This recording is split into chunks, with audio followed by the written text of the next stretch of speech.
and make these easy Instant Pot breakfast recipes. I'm first going to make German pancakes.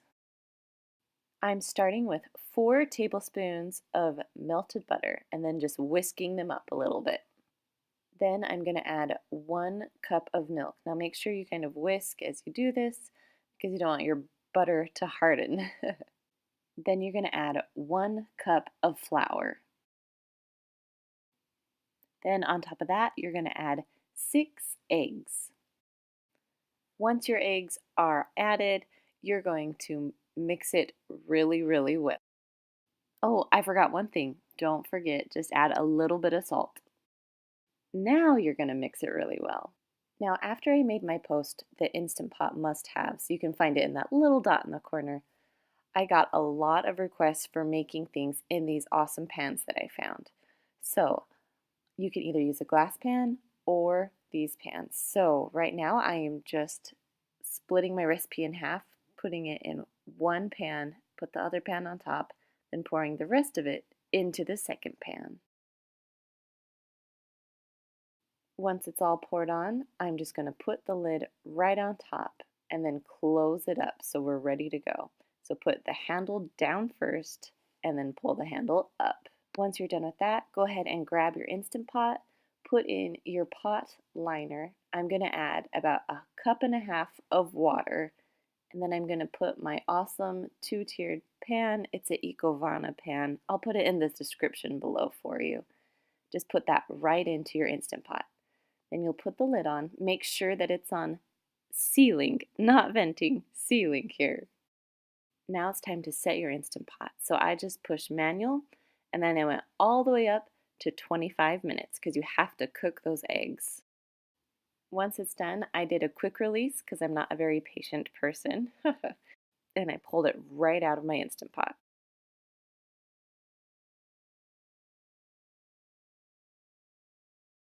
Go ahead and take the handle off so you can open and check, see how it does. Oh, this German pancake looks awesome. Now it's a little more of a fluffier texture than your normal baked German pancake, but my family absolutely loved it. Now I just added some fruit on top and a little bit of powdered sugar and of course maple syrup. You're first going to take 3 eggs and whisk them all together. Then add 1 teaspoon of vanilla.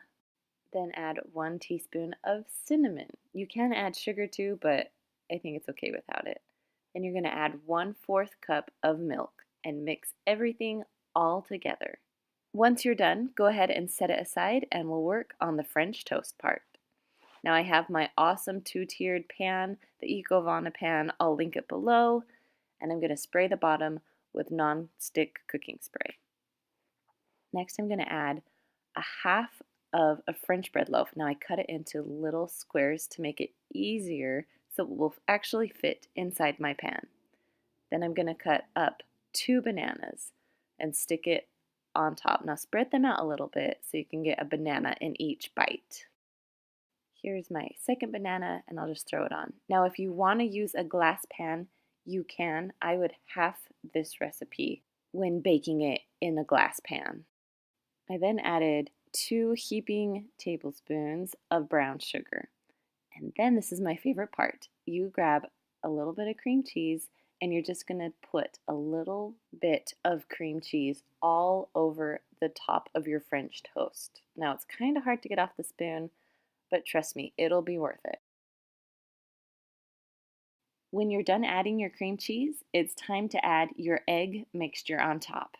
Now you're just going to try and spread it out the best you can so you can get all of the bread underneath the bananas. Now I'm going to add my other pan and place it on top and spray it and do the same steps like I did before. So if you don't want to watch my steps, you can go ahead and fast forward to how I cook it, or you can just watch this again. I'll try and hurry. So I added my bread, I'm going to add my bananas, and now it's time for the egg mixture. Now I'm sure some of you would say, you should have just doubled it. I was planning on just using that small amount, but then I realized I'm going to need 3 eggs and milk for each level. So now I've added my milk, my cinnamon, my vanilla. I'm mixing it all together so I'm ready to go. Now back to the French toast. I'm adding 2 or 3 heaping tablespoons of brown sugar because it just makes it taste so good with the bananas. Now I'm just adding my cream cheese on top. And we are all ready for the egg mixture. Again, pour it on top, spread it out the best that you can. Now I'm just going to put the lid on top. Now make sure the one with the handle goes first so you can just pull it right up. There you go. Now I'm going to add about 1 cup of water to my Instant Pot, and then I'm going to stick my double pan right inside. Now you're going to close your lid, make sure that it's on sealing, not venting. Now I push the manual button and go all the way up to 25 minutes. Now I did a quick release because I am doing a house showing right now, so you get a different angle at the moment. So I'm going to pull the lid off and pull out my pans. I've decided that trying to sell a house and make recipes, well, film recipes at the same time, sometimes can get hard. So now I'm going to unlatch it and take the lid off to see how it looks inside. All right, let's see how it looks. Oh, it smells delicious. It's not the prettiest looking thing, but just wait. I mean, brown bananas never are pretty. So now you're going to take a spoon and just spread your cream cheese all around the best that you can. Then you're just going to take out a piece, and I like to serve it with syrup, powdered sugar, and pecans on top. Now for my last recipe, Instant Pot oatmeal. Now I have a very special 1-year-old helper helping me today, so I apologize for her little feet in this video.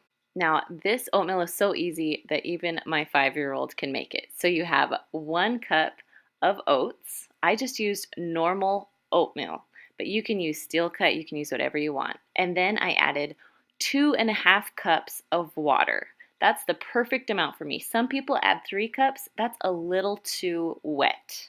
At least for me. I'm kind of picky about my oatmeal. All right, then I'm just going to put the lid on. Make sure you're on sealing, not venting. And you're going to push manual and go all the way down to 6 minutes. You heard that right. It's only 6 minutes to make this oatmeal. Now I let this recipe release on its own for about 10 minutes. So when I pushed venting, there was nothing else to vent. So this is the texture of my oatmeal. I think it is absolutely perfect. You can make this oatmeal single servings and split it in half, or you can make it for a ton of people. So when I had family over, I made about 6 servings of this and did an oatmeal bar full of brown sugar, fruit, raisins, you name it, it was in my oatmeal bar. All right, you guys, that is all I have for you today. I hope you enjoyed these 3 Instant Pot breakfast recipes. Now, if you haven't done so, be sure to subscribe to our